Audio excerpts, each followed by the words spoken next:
ഈ ക്രിസ്മസ് ദിനത്തിൽ മറ്റൊരു ഓർമ്മ കൂടി പുതുക്കാനുണ്ട് പ്രിയപ്പെട്ട പ്രേക്ഷകരെ. അതെന്താണെന്നറിയാവോ? മലയാളത്തിന്റെ പ്രിയ കഥാകാരൻ MT വാസുദേവൻ നായർ ഓർമ്മയായിട്ട് ഇന്നേക്ക് ഒരു വർഷം തികയുകയാണ്. എത്ര വേഗത്തിലാണല്ലേ ഒരു വർഷം കടന്നു പോകുന്നത്. MT ഇല്ലാത്ത ഒരു വർഷം. മരിക്കാത്ത വാക്കുകളായി മലയാളിയുടെ മനസ്സിലെ മഞ്ഞിന്റെ തണുപ്പാണ് MT എന്ന ദ്വയാക്ഷരം.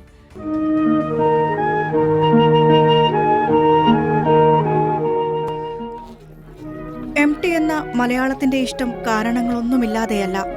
നിളപോലെയായിരുന്ന ആ മനുഷ്യൻ. ആഴത്തിലിറങ്ങിച്ചെന്നവരിലും മുട്ടറ്റം നനഞ്ഞവരിലും ഒരുപോലെ ഒഴുകിയ പുഴ. അക്ഷരങ്ങൾക്ക് ഇത്രയും വിടവുണ്ടാക്കാൻ പറ്റുമെന്ന് മലയാളിക്ക് മനസ്സിലായത് MT കടന്നുപോയപ്പോഴാണ്.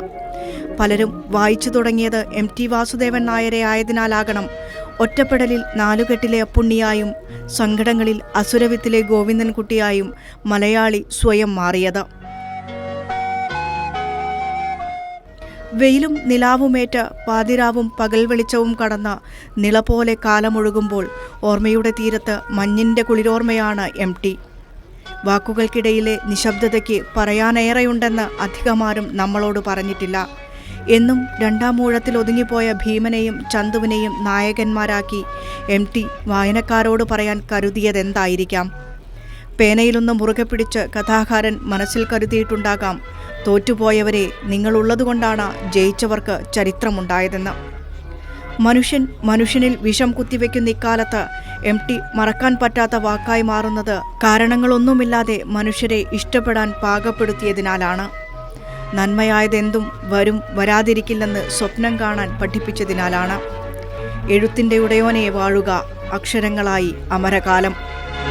അകലെയുള്ള ഈ ചക്രവാളത്തിലേക്ക് ഒരടിയെങ്കിൽ ഒരടി വെച്ച് മുമ്പോട്ട് പോകാനുള്ള ഒരു ശ്രമം നടത്തുക, അതേ ഉദ്ദേശിച്ചിട്ടുള്ളൂ. അതിമഹത്തായ കാര്യങ്ങളൊന്നും ഞാൻ ചെയ്തിട്ടുണ്ട് എന്നെനിക്ക് തോന്നുന്നില്ല. എനിക്കറിയുന്ന ഭാഷ, എനിക്കറിയുന്ന ജീവിതം, എൻ്റെ കഥാപാത്രങ്ങൾ ഈ ഭൂമിയിൽ സഞ്ചരിക്കുന്നവരാണ്.